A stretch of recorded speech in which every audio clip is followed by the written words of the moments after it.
Welcome. I'm Stephen Winnick of the American Folklife Center of the Library of Congress.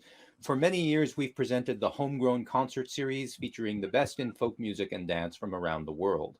In the year 2020, because of the global pandemic, we shifted to producing an online video concert series, which we call Homegrown at Home.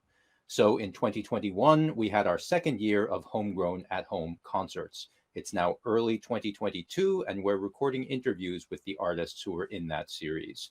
We were very happy to have a very accomplished Tibetan artist, Tenzin Choegyal, playing in our series this year. And this is the second part of Tenzin's interview since the first part was interrupted by technical difficulties. So one challenge that I have in doing these interviews is pronouncing the names of people from a wide variety of cultures. So to be sure that we have someone pronouncing your name correctly, may I ask you, Tenzin, to introduce yourself by telling our viewers your name? Okay, Stephen. Um, Many greetings to you, and so good to see you. I'm Tenzin Choegyal, a Tibetan name that was given to me by His Holiness the 14th Dalai Lama. And most of the time, the Tibetans, they get their names from their root teacher. So for me, His Holiness the Dalai Lama is my root guru. So I thought maybe, yeah, like in the West, most of the time you guys get names from your parents, Mm. but we have a tradition of getting our names from our root teacher. So my name Tenzin means the holder of phenomenon, and Chogyal means the victorious one. So it's a huge name to uphold. Yes, you have to live up to your name and to your teacher. Yeah. And I think you're doing a great job so far in all the work that you do. So, welcome. It's great to see you again. And I'll just mention that when we talked to you the last time, you were actually in quarantine in a hotel because you'd been traveling. Yeah. And so I guess the question is, how are you and yours doing in the pandemic recovery? We are, I think Australia is doing fairly well. The Omicron virus has kind of taken over. So I think the artists are fairly hurt by that because a lot of the festivals and music, the art world is uh, either canceling or postponing. But my family is doing really well. Actually, in a way, in the last 2 years, I have had more family time than ever, in a way. So, which has been the positive side of it, because I'm not traveling as much. But then my family members and friends in India are doing quite badly. Like like the access to health and access to any protection, it's a bit harder. Like over here, we have the luxury of going to your GB in any moment, uh, any momentary. You just pick up your phone and call them and make an appointment.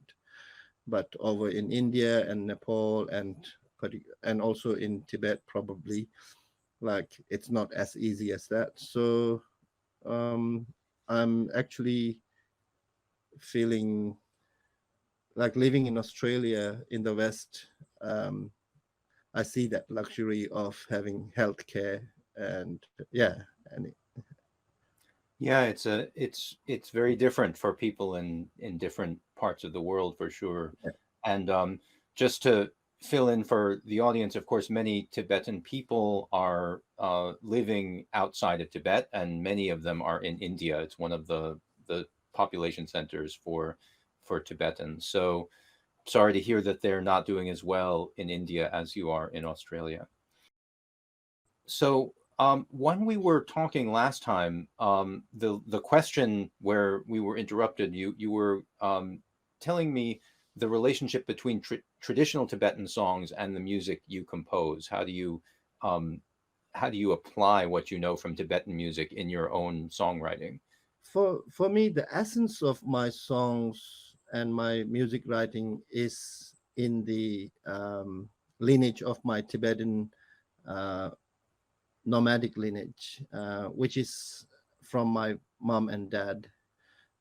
They were Tibetan nomads, and so when you, even though I write in a very contemporary context, but then I sometimes say to my Tibetan friends, um, when you hear my songs, you will kind of, if you can taste it as a food, then you will taste the tsamba, which is the roasted barley flour, a very traditional. Only Tibetans eat it, Hmm. and so you will feel that essence in there, even though it's in, because I live in 21st century, and so uh, whatever I write will be a very contemporary in context. But then I try to keep the traditional essence of it as well. Wonderful. And of course, we talked a lot about those Tibetan traditions in the last part of the interview, which people can also find on the Library of Congress website. So, I wanted to talk about some of the projects that you've been involved in, and one of them that I think is very exciting and a wonderful project you've been doing for a long time is the Festival of Tibet. Can you tell us Yeah. a little about that? Festival of Tibet was born out of necessity. Um, I was it was 2008, and 2008 there was the Beijing Olympics happening then, and then there was a lot of small in Tibet. There was, we were hearing lots of stories coming out of Tibet at that point of time, and I was in Japan touring, and so what happened was, you know, there was a lot of small uprisings in small little villages, um, about the human rights violation, or like the atrocities that was being imposed over there. Hmm. So every Tibetan at that point must have felt at some point, what can I do for Tibet? So as an artist, I thought the best way to actually promote and tell the stories of Tibet would be through a festival. So that's when I started. I And since I've been living in the West for that long, and so I asked all my Western artist friends to put in their effort and put us, and then that was like a small little festival at that time.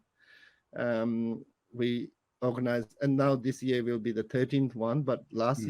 last 2 years and this year, we've been doing a hybrid one where we did we kind of do 1 or 2 day of evening concert, but then whole lot of online, um, Tibetan, presenting Tibetan films, Tibetan poets, Tibetan activists, and even His Holiness the Dalai Lama sent us a couple of nice, beautiful letters for us. And so, yeah, in the Tibetan world, it's a much kind of like, it's kind of, it's also to inspire the younger generations, Hmm. uh, like that, how art can actually uh, inspire and move forward, rather than being fearful of, like being stay in a fear zone instead of Right. that. And that's what we have felt probably through the whole last 2 years as well. Like when art, like a lot of the art has been inspiring for people, those who are stuck in quarantine or anything, like whatever they were going through. Yeah. Sure. Yeah. It is a time of great fear for a lot of people, but we have to not let that take over. And I think it is interesting how you mentioned that there was a positive side, that spending more time with your family, and all of us are finding there's new ways to do things. I think that the pandemic taught us, where Yeah. we're not happy that we had it, but we've learned things from it. Yeah, So our video concert series is an example of that as well. But I think having a festival of yeah. Tibet, yeah, having a festival of Tibet that's partly online, which means anyone in the world can participate, is a really great thing. Any funds that we raise, it goes into a school that I grew up with, an orphanage school that I grew up with, um, Tibetan Children's Village in Hmm. Dharamsala. So yeah, it's and then yeah, so it's a beautiful festival at the same time, giving to a community that brought out like three or more thousand uh, exiled Tibetan childrens. That's a wonderful goal as well, to help the school and the village. So I guess just to clarify for viewers, I assume that the evening concerts, that is the live part of the festival, is that in Sydney, or where in Australia is does that occur? That's in Brisbane, Oh, in and Brisbane. Okay. Brisbane, Australia. Yeah, Hmm. it's in Queensland, and it's in the place called Powerhouse. This year we have a very amazing two. I've created a two amazing shows. One with Great. Camerata, the string orchestra, the Queensland String Orchestra. So I'll be Hmm. playing with the string orchestra, and then one that's kind of like using a lot of Tibetan. It's a genre that I can't really pinpoint. Some call it chamber, folk chamber, Tibetan folk chamber music. Some call it like it's kind of like it's with the like a collaboration with string orchestra. Hmm. And then another one is with like really obscure sounds. So uh, one other concert will be with the obscure, like telling. I'm hoping to tell stories of birds. I don't know what. Yeah. Hmm. All right. So we recommend people look for the Festival of Tibet online. And I think there's a lot of wonderful stuff already on the website for that festival. Yeah. And, another question that comes up, we've talked a lot about your background from Tibet and your upbringing partly in India, but Australia itself is sort of such an interesting country and such an interesting culture. How do you find yourself fitting into Australia, and how does Australia play into your musical experience? For me, I think after 12 years being in Australia, I felt for the first time when I went to Garma Festival and also to Uluru, that time I felt that I was in Australia. Other times I didn't really like being in Brisbane in the city. It doesn't feel like I'm in Australia because I could understand what they were speaking, like in English. And but when I went to Garma Festival in Central Desert and up north, um, all my Aboriginal brothers and sisters were talking in their own language, Mhm. and I was like listening carefully, and so definitely that time, which was like a couple of years ago, um, that time I really felt that I was in Australia, and then I collaborate with a lot of my Aboriginal brothers and sisters uh, musically as well, and they occasionally they call me Uncle Tenzin, which is kind of like for for anyone to be called an uncle from the Aboriginal friends is kind of like they kind of it's taking you in their family, Sure. like Yeah. so yeah, yeah. I've collaborated quite a lot, so you can find them like I've with Lim Barton and also with but so I all these names I uh, Uncle Archie Roach and Hmm. Auntie Rhoda. So yeah, all like I get to yeah. So in and then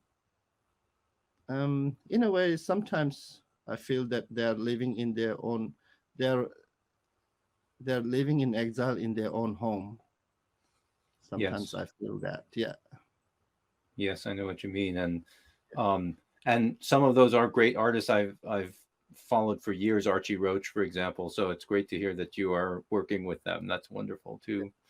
Um, Talking about collaborations, we mentioned a couple in our last part of the interview that we didn't actually get to talk much about how they came about. So, for example, you mentioned working with Philip Glass on film scores, but we didn't talk about how that happened. So, if you could fill us in on that, that would be great. Uh, Philip Glass is a very dear friend of mine, and I met him probably about 2 decades ago. And then he has been inviting. The first time how I met was he invited me to his Carnegie Hall concert, the Tibet House Carnegie concert, and that's how we formed a friendship musically and uh, outside music as well. Um, and then over the years we've been collaborating. Each year he would invite me for concert or two, and then um, hang out with him at his home, and then that particular collaboration that you were talking about is The Last Dalai Lama, which was a Mhm. film by Mickey Lemle. And then we had to spend we spent quite a number of months, and then a month in residence at his home writing the scores. And then also we collaborated on a piece, a very beautiful work called The White Llama by Nicky Apino. It's a theatrical piece, Mhm. and we only got to do the dress rehearsal on in Annenberg Center in Philadelphia, Mhm. and then we had to cancel the show, the actual Mhm. premiere, because it was on 13th of March 2020 Right. when the pandemic hit. So we had to cancel the show, the actual show. Um, but yeah, actually, Philip is turning 85 this year. Wow. So happy birthday to him. If you Yeah, happy birthday to Philip Glass. And we hope that someday you'll be able to return to the Annenberg Center and actually perform the show or direct the show, because it'd be wonderful to have that happen. yeah, It's great to hear about it. yeah, it's called the White Llama, and we spent that one. We spent almost year and a half doing like writing music for it, and Nikki Apino, who is a and she spent a lot of time like creating it into a beautiful theatrical piece. Hmm. I can't. I don't know how to call it, what to call it, but it looks like a theatrical piece, but then it's very musical piece. So I don't know. Only when you see it, you'll kind of know what Right. it is. Yeah, Sort of halfway between the theater and the music. That's wonderful. yeah, So another project that we talked a little bit about, but not so much how it came about, was Songs from the Bardo, which you worked with Laurie Anderson and Jesse Paris Smith. So how did you yeah. come to know them and work with them? That's true, Philip. Going to the Carnegie Hall Tibet House concerts, where I met Laurie Anderson and also Jesse Paris Smith, and from there we formed a friendship. Meeting them, like I've been doing it for last 20 years as a ritual, once a year. So Right. this year I was able to do it in LA with a friend. So it kind of manifests in different forms each time, but the text that you hear by Laurie in the recording is always the same. But musically, it changes a little bit accordingly. Who are there to play for it? So due to Philip's friendship, that's how I met Jesse and Laurie, and then amazing celloist in the piece, in the uh, songs from the Pardo, is Rubin Cordelia. His playing of cello is like totally like outer world in there. So it actually like really gives the emotions to the text. Yeah. So if you haven't heard the songs from the Pardo, it's from the Smithsonian. You can get it from the Smithsonian Right. That's so it's on Institute. Yeah. Smithsonian Folkways Records, and it is a wonderful work. It was nominated for a Grammy Award, in fact. Since then, I have a new album called Yeshidoma. Yeshidoma is I couldn't find a title, so I to honor my mother, her name is Ishidoma. So I have a new album with Camerata's chamber string orchestra, and in there's a little part of the songs from the Pardo, the safe passage text. I've read it myself, so you get it. Great. So that is that your latest album then? It's my latest album, and I couldn't. It was released last week, so it's Great. very fresh. Yeah, and we recorded it during the last year during the. So yeah, so one of the things I was going to ask you about was upcoming projects, but that's so recent, it's almost upcoming, I guess you could say. But do you have other plans for future projects? I'm about to do a short 11-minute piece or something that for Tibet House Carnegie Hall concert is moved to online. So I was supposed to be going to New York in March, but now I'm not going to New York.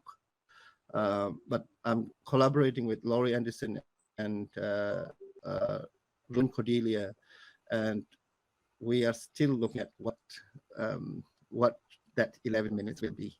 So one last question that I had, I guess, since you mentioned that you wanted the Festival of Tibet to some extent to be inspirational for younger generations of musicians.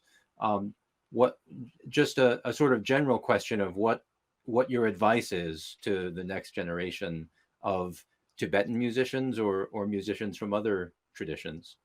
Listening, and also sometimes not knowing what you are going to do is amazing thing to be at, and the manifestations of what you want to create. I guess it's similar to meditating. Like when you meditate, you don't know where you are going to go, and where your mind will take you, and then how, like learning how to listen to your own mind and bringing the mind back home. So applying that in your artwork as well, in whatever practice you are into. Applying that, I think listening to your own mind, listening to yourself. Definitely wonderful advice about keeping things open, keeping an open mind, and also listening to your own inner thoughts and your own mind rather than the world all the time. So Tenzin, I think with those two segments of the interview, we've gotten a little bit of insight, at least, into your music and what you've been doing culturally over the last few years. So we just want to thank you one more time for being part of our concert series and part of this interview series as well. Thank you, Stephen, and have a beautiful evening. And you too. hope to see yes, it was wonderful to see you again.